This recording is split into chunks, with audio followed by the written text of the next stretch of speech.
Michigan has a better resume than Penn State when you consider a potential fourth college football playoff spot for the Big Ten. Let's discuss. Locked Up Big Ten starts right now.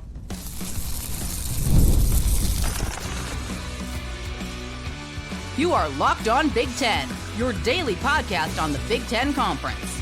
Part of the Locked On Podcast Network, your team every day.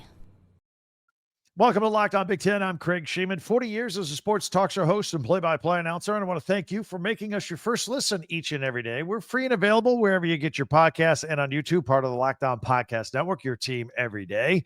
And, of course, you can hit that free subscribe button, please. That helps us out. That helps you never miss a single episode. And if you could share, like, and follow, that helps us out, too. Plus, you can hype YouTube videos now. Would appreciate that. This episode is brought to you by Mazda. Just like there's more to every player, more dedication, more attention to detail, there's more to a Mazda vehicle. Stay tuned later in the episode for highlights from this week's Moving the Game Forward Mazda Move and Be Move. So, Michigan greater than Penn State. You want to listen to this? Michigan fans like it. Penn State fans won't. Then the Michigan State-Nebraska game this weekend is huge. It's interesting. I will tell you why. And we'll have our Big Ten Classics coming up at the end as well. But, we were doing our power rankings yesterday. You can check it in yesterday's podcast for a second listen. We had, of course, Ohio State 1, Oregon 2, and Indiana 3. We got an upper tier. I had Penn State in 4th. Okay, I'm not going to punish them for losing at home in double overtime to Oregon, which is now the number 2 team in the country. I mean, you got to cut them some slack there. It was a pretty quality team they were going against. But, consider that we believe here that the Big Ten will get 4 Big Ten teams in the playoffs, just like last year. Finishing in the top 4 is kind of a big deal because of that. And again, right now, I have Penn State in there in our power rankings. Ohio State, the defending national champion, they're number 1 with their elite defense.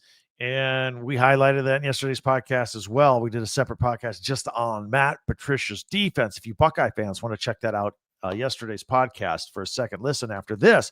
The Oregon Ducks, they're the defending Big Ten champions, and they're still undefeated in league play since joining the Big Ten. And, of course, they were buoyed by Saturday night's win over Penn State. And then Indiana separated itself from the pack with that convincing win over Illinois a couple of weeks ago. Penn State has been so highly rated in the preseason, the summertime, coming into the early season. We're not going to knock them down too far. Again, quality loss, if you want to call it that, against the Oregon Ducks. Certainly a heartbreaking loss to Oregon on Saturday night. But should they get so much benefit of the doubt? Again, some of it is riding on their high preseason rankings. That's how this works. The AP polls and those polls that come out with their rankings. If you're ranked high in the beginning, you're going to get the benefit of the doubt when you get beat. And if you're not even ranked in the top 25, you're going to have a hard time working your way all the way back up. That's just part of the deal. Now, Penn State is up there. Don't get me wrong. I'm not talking about knocking them out of the rankings altogether. They're very much in the mix for all this. But let's talk about them for a minute. Right now, as of today, first week of October, I would argue that Michigan has a better resume than Penn State, and then we'll see what happens moving forward if there's any separation. Look, I think a lot of people expected Michigan to be improved from last year's team because, frankly, they have a quarterback this year in Bryce Underwood. They did not have a quarterback last year, and they struggled, and yet they still won 7 games in the regular season. So I think people think they'll be better this year. I think the general consensus with Michigan is that they're still a year away from being Michigan again. Maybe, maybe not. Maybe not.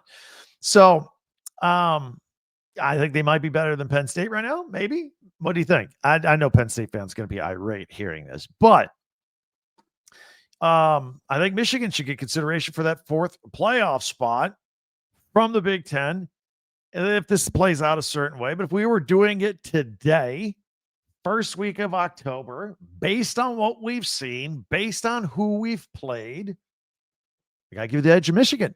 Let's compare these resumes real quick. So Penn State, prior to the Oregon game, they had the weakest pre-conference schedule in recent memory for Penn State. I mean, Nevada, FIU, Villanova, really? I barely knew Villanova had a football team. Seriously.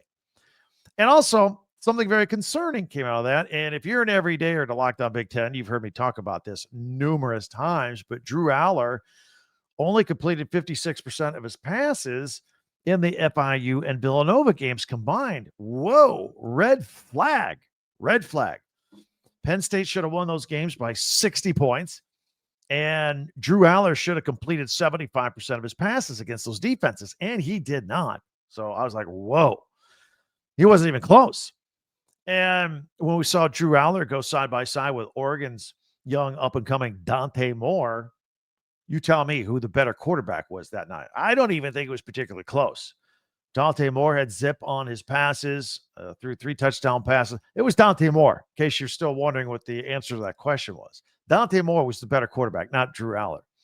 So this Saturday coming up, Penn State better beat UCLA by at least 30 points. By the way, the spread's 25.5.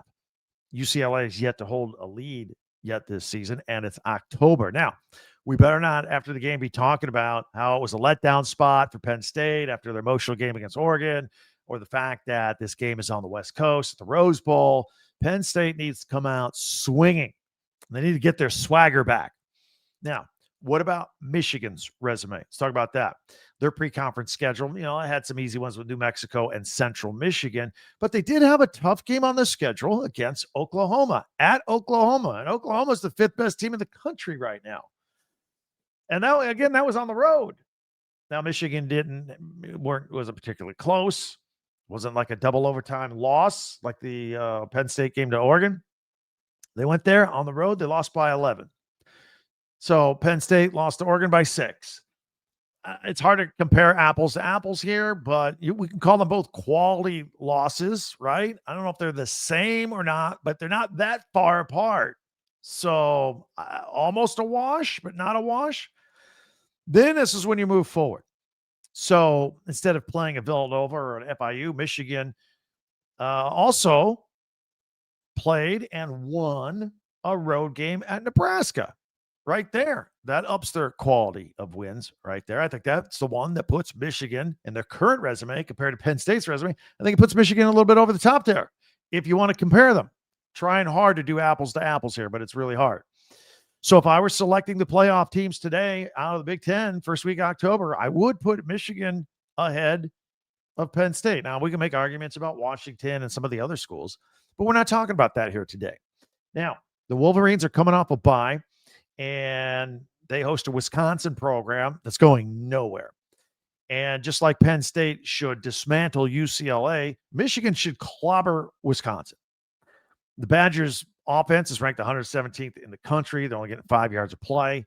They're going against that Michigan defense, which is pretty good.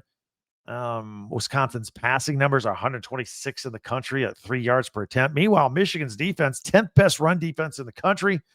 They're only allowing 77.5 yards per game on the ground, and they're 7th in the nation with a 43.5% pass pressure rate. So they're going to get into the backfield and cause some problems. And the Badgers have allowed 13 sacks already this year. This should be a bit, by the way, Wolverines, 17.5-point favorites in this one. So moving forward, the postseason invites are going to come down to quality wins if all things like records remain equal. Now, after Penn State takes care of UCLA, they got Northwestern. So we got a couple games here for Penn State to get well emotionally. I'm not talking about physically. I think emotionally, coming in to shake off that Oregon loss. But then starts getting a little harder for Penn State. Then it's off to Iowa. You saw what a tough time Indiana had at Iowa this past week. Then they travel to number 1, Ohio State. Then they host number 8, Indiana. This is a tough stretch coming up for Penn State. They got to win one of those 2 games between Ohio State and Indiana, I think, to be taken seriously by the College Football Playoff Selection Committee. So at Michigan, they don't have any ranked teams left on their schedule anymore until they host Ohio State in November, believe it or not. They play a formerly ranked team in USC after the Wisconsin game. Washington could be a tough game, but it's a home. And in the between, afterward, they got a run of what? Michigan State, Purdue, Northwestern, Maryland. Maryland could be tricky, but anyway, Michigan could rack up a lot of wins here and have an impressive record at the end of the season. And what did we learn when we watched Indiana last year? The committee likes impressive records.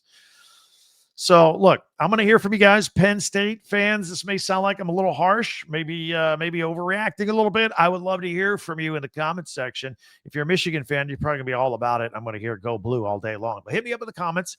Would love to hear from you guys on this and get your take on these two teams and what two directions they are going on. Be sure to hit that free subscribe button down below. That way, you'll never miss a single episode. We'd love to have you do that. That really helps us out as well. And also, if you could share, follow, and like Locked On Big Ten. So don't forget, we have a website, talkbig10.com. All of our podcasts go there. Plus, there are links for you to buy merchandise from your favorite school. If you're a Penn State or Michigan fan, shirts, T-shirts, hats, all right there, intertwined with our podcast. Coming up, I want to talk about the Michigan State-Nebraska game. This is a really important game, like must-win game for both of these teams. One of Oregon's running backs says, no more. I'm redshirting. And Penn State had an injury that we got to tell you about. Plus, we have our Big Ten Classics. That's all coming up in 1 minute right here as we continue on Locked On Big Ten. We love watching games, and they're exciting because we're passionate fans. And if you want to be even more passionate and get more excitement, get locked into FanDuel with these games. Try it out with the NFL. They have a can't miss offer there. Right now, new customers can bet just $5. And if your bet wins, you'll get $300 in bonus bets to use across the app. I'm talking point spreads, game totals. You can find games in the future, player props, future bets, the big game there in February. You want to make a prediction right now? Jump in, parlay them if you want, whatever you need to do. The app is super easy to navigate and the paybacks are quick when you win. So you ready to play? Download the FanDuel app now by visiting FanDuel.com and get started. That's FanDuel.com to place your first $5 bet. You know, your local businesses run on Square. In fact, this episode is brought to you by Square. You know, there's certain businesses that truly make your local neighborhood feel like home, whether it's the local sports bar, packed on game days, maybe the coffee shop that knows your order right when you walk in the door, maybe the corner deli, the guy's been behind the counter for years that you know. It's what makes these places feel like home. And these businesses, they run on Square.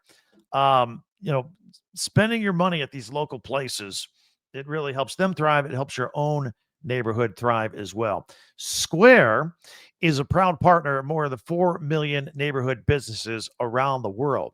You can go to square.com/go/LockedOnCollege to learn more.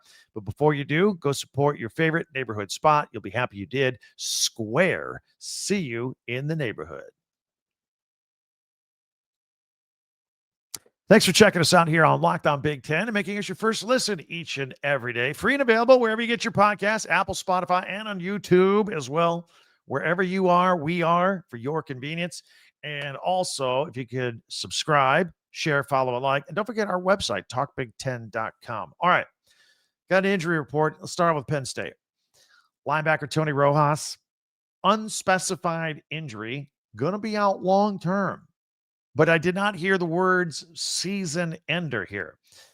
James Franklin is usually pretty tight-lipped unless the injury is a season ender. Kind of is pretty secretive about this stuff, whether, you know, to protect the player and their personal information, what have you, being secretive against other teams. Anyway, this is kind of the standard MO now. As far as Rojas, he leads the team in tackles for loss with 4.5, second in tackles with 25. Tom DeLuca will have to step up in his place. Again, not a season ender, at least not yet, but it could be long-term, multiple weeks. Now, I want to talk about the Michigan State-Nebraska game. This is a must-win for both teams, and I'll tell you why. And I'm not being hyperbolic here. I think this is a really important game because, look, we just talked about the power rankings we had with your Ohio States and your Oregons and your Indianas and, you know, whether Washington, Michigan, or Penn State are in that next. Then that next group, you know, I call them the upper middle class, if you will. They're all wanting to take that next step forward and get in that upper group, and they're all fighting amongst themselves to do it.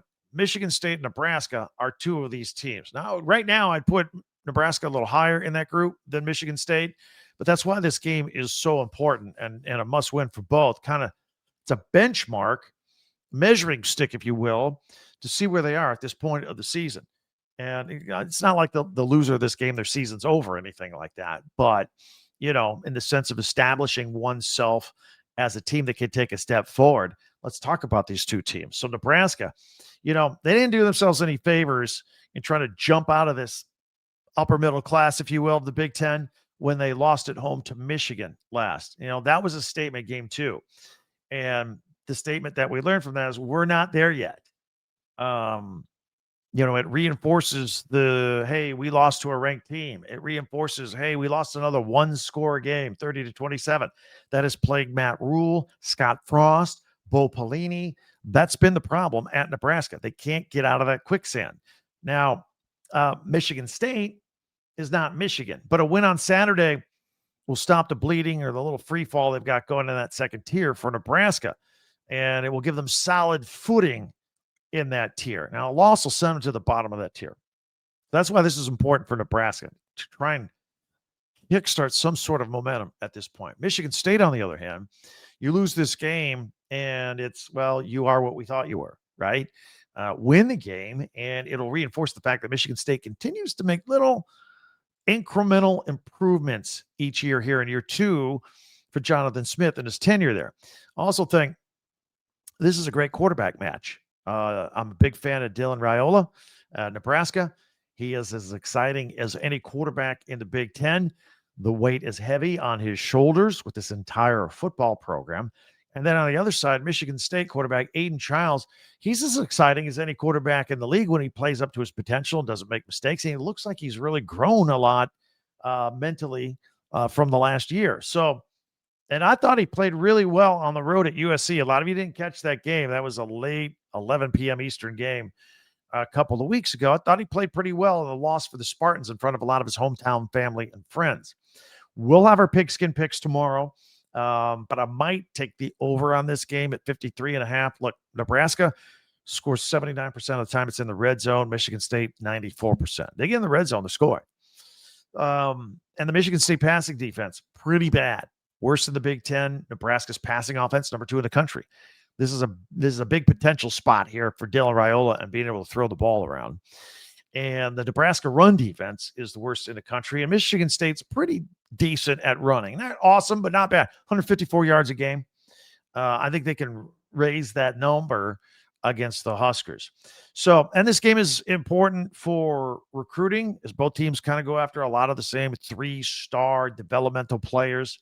This game is important for Matt Rule and Jonathan Smith, trying to keep some sort of momentum going in the right direction at this point. And this game is important for the fan bases where, a third of the way through the season, you start losing games like this. You're like, the enthusiasm starts to wane. You win this game, you get people hyped up. So I think this is a huge game, and there's a lot on the line for this one. So 4:00 Eastern kickoff on FS1. We will go live at the end of this game. We're not going to wait for the end.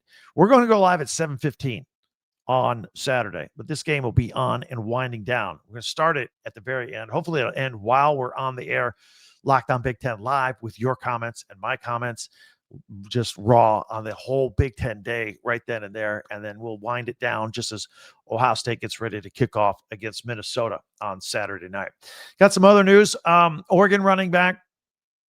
One of the running backs is redshirting. Dan Lanning made the announcement that MAKHI Hughes is going to redshirt for the rest of the season. And Lanning said, okay, you're allowed to play up to 4 games and still maintain your eligibility and redshirt. Now, he was the one that transferred from Tulane. We talked about him a lot here this offseason.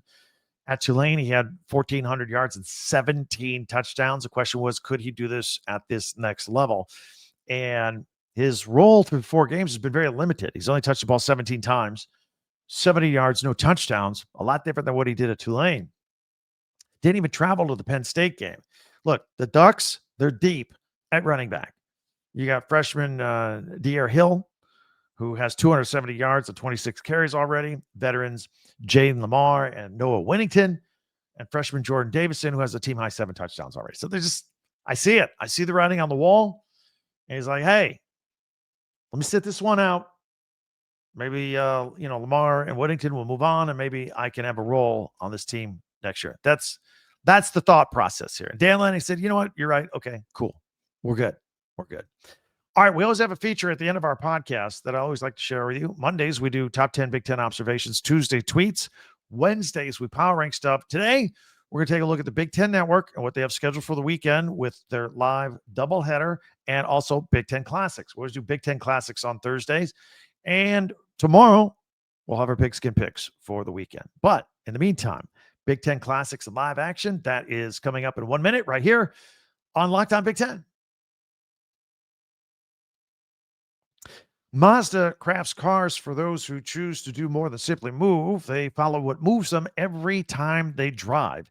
And that's what makes Mazda stand out. They go beyond safety and style and performance and deliver a driving experience that feels alive in every detail, whether it be safety or their metallic accents or their Napa leather.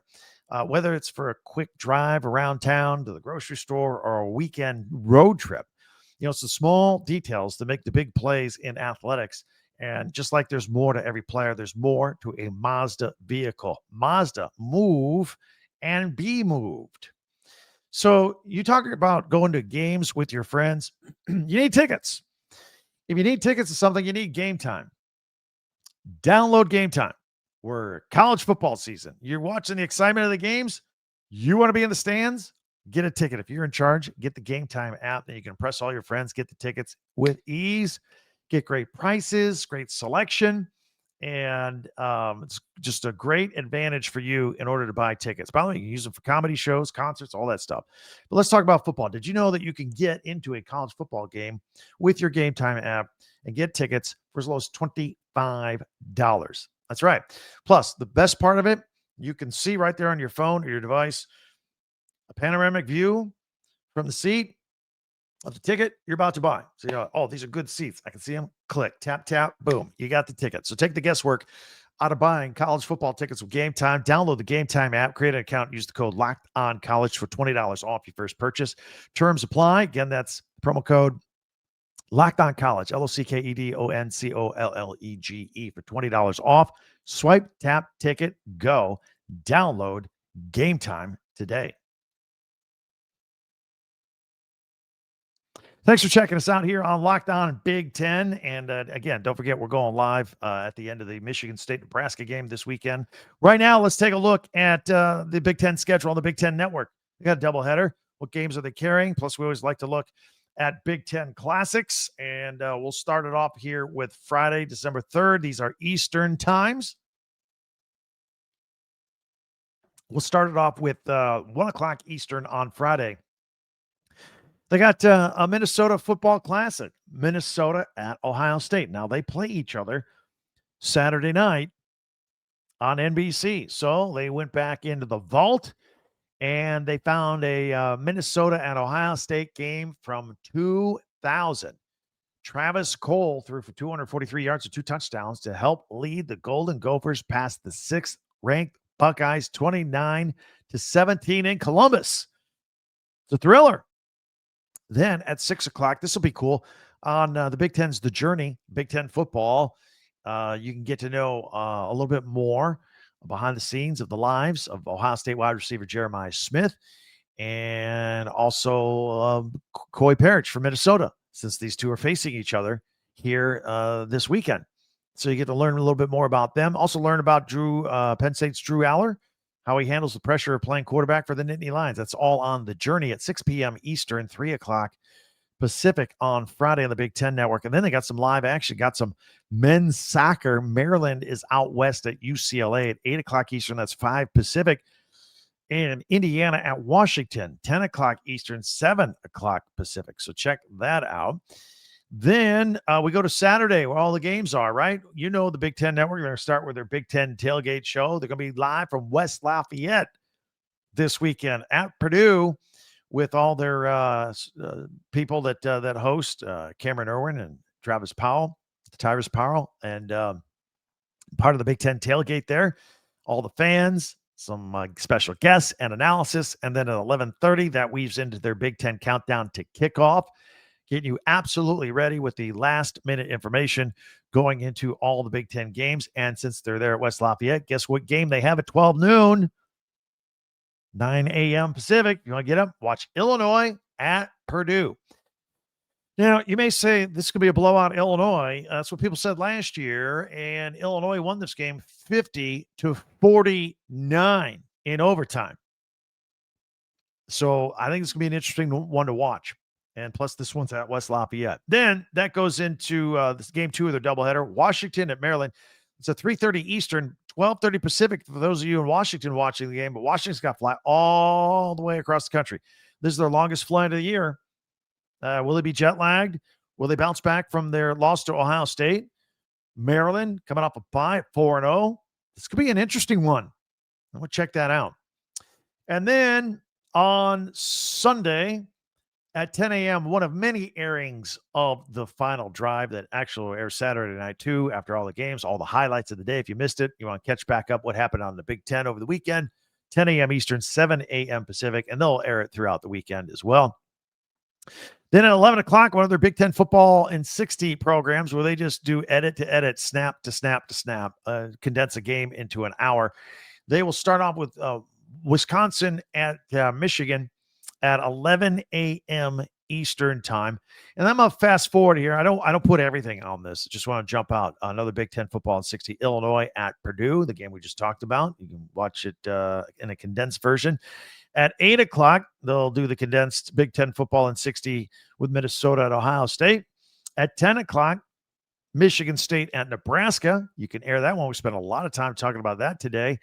And then at 11 p.m. Eastern, 8 o'clock Pacific, the Penn State at UCLA replay. Again, all condensed into 60 minutes, snap by snap coverage there.